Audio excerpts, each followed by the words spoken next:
Good morning to all of you. Welcome to Legal Matters by Sai Babu Sunkara. నిన్ననే మనం doctor Subramanya స్వామి Rajya Sabha member versus రామ్జేత్ Malani వారు చనిపోయారు, పెద్ద ఆయన. సో వీరి మధ్య జరిగినటువంటి డెఫమేషన్ కేసు గురించి మాట్లాడుకున్నాం. అలాగే ఈ రోజున సుబ్రహ్మణ్య స్వామి గారు వేసినటువంటి పబ్లిక్ ఇంట్రెస్ట్ లిటిగేషన్ ఇంకా పూర్తిగా డిసైడ్ కాలేదు, కానీ సుప్రీంకోర్టులో వచ్చింది. ఇది దేని గురించి అంటే ప్రియాంబుల్లో సోషలిస్ట్ అండ్ సెక్యులర్ అనే మాట తీసేయాలి, ఈ 42nd అమెండ్మెంట్ పనికిరాదు, ఎమర్జెన్సీలో వచ్చింది అని చెప్పి Subramanian Swamy and others file the case. ఈ కేసులో పేరు డాక్టర్ సుబ్రమణియన్ అనాలి. Doctor Subramanian Swamy and another versus Union of India and another. Writ petition civil number 1467 by 2020. ఇది భారతీయ సర్వోన్నత న్యాయస్థానంలో గౌరవనీయులైన జస్టిస్ సంజీవ్ ఖన్నా మరియు దీపాంకర్ దత్తా గారి ముందుకు వచ్చినప్పుడు వారు అకాడమిక్ ఇంట్రెస్ట్ మీద ఒక క్వశ్చన్ అడిగారు. Could preamble have been amended while keeping the date intact? While keeping the date, you know, the constitution was adopted on 26th November 1949. 26th January. Right. So, ఈ యొక్క 29/11/1949లో వచ్చినటువంటి యాక్చువల్గా ఆ టైంలో ఉన్నటువంటి కాన్స్టిట్యూషన్లో డేట్ మార్చకుండా ప్రియాంబుల్లో ఇది అమెండ్మెంట్ చేస్తే మీరేం చేసేవాళ్ళు? ఇది ఇంట్రెస్ట్ క్వశ్చన్. సుబ్రహ్మణ్య స్వామి అదే కదా పాయింట్ అన్నాడు ఒకటే మాట. రైట్, ఈ కేసు పూర్వపరలోకి వెళ్దాం, ఎందుకు ఇది డిస్కస్ చేస్తాం. Actually doctor Subramanya Swamy and others వారు ఒక పబ్లిక్ ఇంట్రెస్ట్ లిటిగేషన్ వేశారు.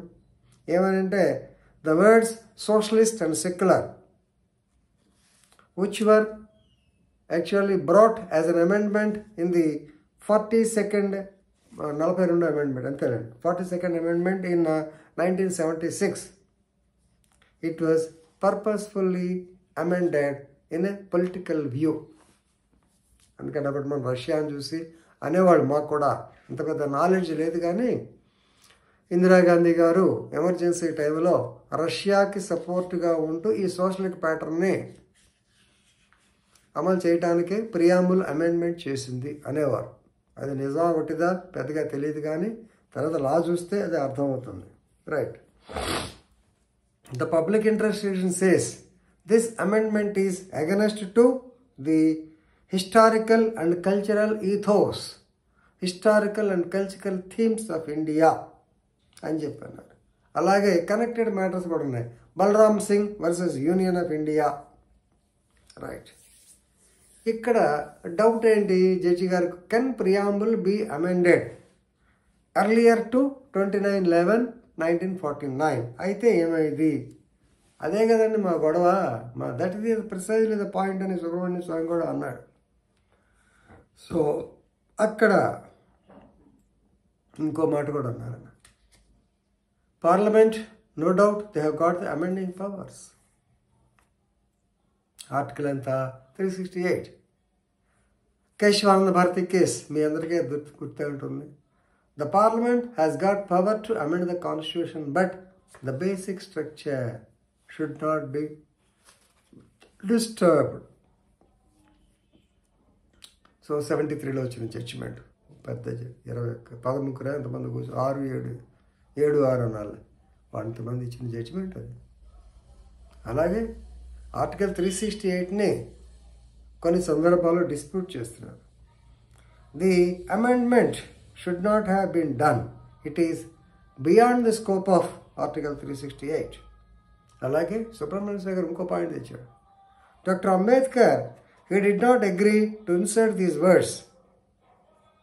మొదట్లోనే ఈ డిస్కషన్ వచ్చింది, but he did not agree because the constitution cannot be political one, cannot be thrust upon its citizens the political ideology. చూడండి ఎంత జాతకాల నుంచి అంబేద్కర్ గారు అప్పుడే చెప్పాడు అన్నాడు. రైట్. బట్ బినోయ్ విశ్వం, ఈయన Rajya Sabha MP, he objected. The third intervening petition is at AC. He says socialist and security, they are inherent in the constitution. They are inherent features of the constitution of ఆయన అన్నాడు. So ఈ social and మామూలుగా sovereign అనేటువంటిది, socialist and secular అనేటువంటి మాట, ఇంతకు నుంచి ఒకవేళ సావరిన్ అంటున్నాను పొరపాటు అండి, సోషలిస్ట్ అండ్ సెక్యులర్. సో ఈ మాటని ఉంచాలా తీసేయాలా, దాని మీద డిస్కషన్ జరుగుతూ ఉంది. Matter is posted to 19 April 2024. ఆ రోజు ఏమవుతుందో చూద్దాం, కానీ అంత తేలిగ్గా తేల్దాం. ఒకసారి అమెండ్మెంట్ వచ్చిన తర్వాత it's not that easy to remove the amendment. చూద్దాం ఏమవుతుందో. So thank you very much.